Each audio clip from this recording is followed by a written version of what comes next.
deuses do Egito eram todos Anunnakis ou tinham dimensionais em corpos originais? Pelo que a gente sabe até agora, os deuses do Egito eram Anunnakis, inclusive seus descendentes. Entretanto, ocorreram intervenções lá mesmo no Egito, em diversas épocas, dos dimensionais na condição de deuses, de semideuses, inclusive dos paráclitos, deidades, né? Então, os seres alados, por exemplo, e outros. Nós, dimensionais, também estávamos, em certo período, na dinastia egípcia. Nós estávamos na condição de faraós, entre outros grupos que lá estavam, porque não foi somente um período, foram vários ciclos, né, várias épocas. Mas, na época da dinastia dos reis, dos faraós, dos deuses, com certeza havia muitos Anunnakis presentes ali. E, dentre eles, em certo momento, houve também a dinastia onde os dimensionais que já estavam reencarnando aqui na Terra estavam presentes naquela região. E houve um período muito anterior ainda, no qual o Egito também foi visitado e os dimensionais que não estavam ainda em compromisso na Terra estavam lá. Não só no Egito, mas em várias partes da Terra que nós conhecemos como os reinos. Na Turquia, na América do Sul, existiam vários pontos onde os futuros dimensionais que estariam em compromisso na Terra, 144 mil principalmente, estavam já anteriormente aqui na Terra na condição de deuses e semideuses. Isso ainda é um mistério para nós. Nós não compreendemos ainda de fato como foi essa linha temporal, mas isso aconteceu sim. Então, na época dos reinos, haviam muitos reinos na Terra. Haviam grupos que, paralelamente aos Anunnakis, estavam presentes aqui. Isso muito tempo depois da época da Atlântida, da Lemúria e até mesmo dos Murios, né? Há 450 milhões de anos atrás.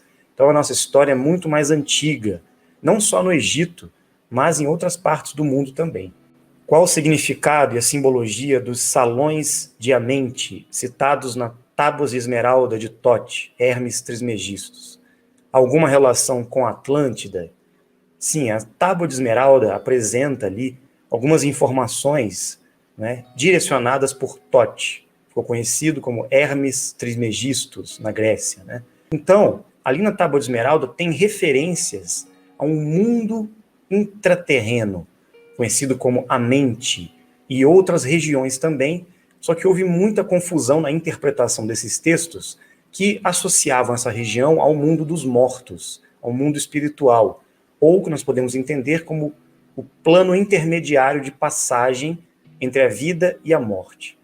E depois dessa região, havia uma outra região superior, que seria o local onde os seres que já passaram pela experiência do juízo, né, da provação após a morte, estaria num mundo de felicidade, alegria e descanso, que os gregos chamavam de Campos Elíseos. Os egípcios davam outro nome para esta região, que a gente pode associar ao segundo anel, a região dos ascensionados, principalmente. Agora, essa faixa intermediária entre a vida e a morte, ela existe. No Espiritismo é conhecido como umbral. Na igreja, muitos chamam de purgatório, essa região, né, intermediária, onde os espíritos passam por esse choque consciencial, essa revisão, esse juízo do que ele fez na Terra. Principalmente os dimensionais que avaliam o quanto realizaram do seu compromisso ou não. Mas o que significa, de fato, os salões de Amente, citado por Tote, né, possivelmente na Tábua de Esmeralda, diz respeito a um mundo intraterreno, uma região da Terra. Tanto é que eles citavam os túneis, né, embaixo da Terra, que levavam para este local misterioso e que era sagrado.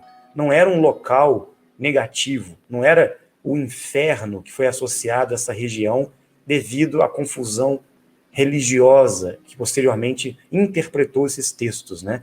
Por isso que foi confundido também como o mundo dos mortos, como se aqueles que morrem vão para este mundo intraterreno, abaixo da terra. Mas não era bem assim, porque essa região também foi associada a um local dos mestres iluminados, onde seres de muita luz estavam esperando para receber os iniciados, aqueles que iam adentrar ao salão de Amente, não é? Agora, Nós sabemos que existe relação também com a sala dos espelhos, simbolicamente dizendo, onde haveria o reflexo, o choque consciencial, onde todos vão se olhar no espelho, todos vão se ver como realmente são, o que fizeram, o que deixaram de fazer, que seria esse processo de autoanálise após a morte. Isso tem relação também com este salão.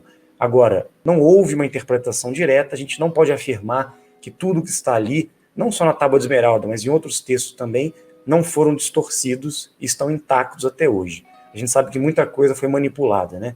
Agora, tirando a essência disso, com certeza, isso dizia respeito a uma região intradimensional, uma região no qual os seres iriam na transcendência da morte, e não um plano extrafísico de purgatório, de umbral, de sofrimento após a morte. Isso existe uma confusão de interpretação por trás.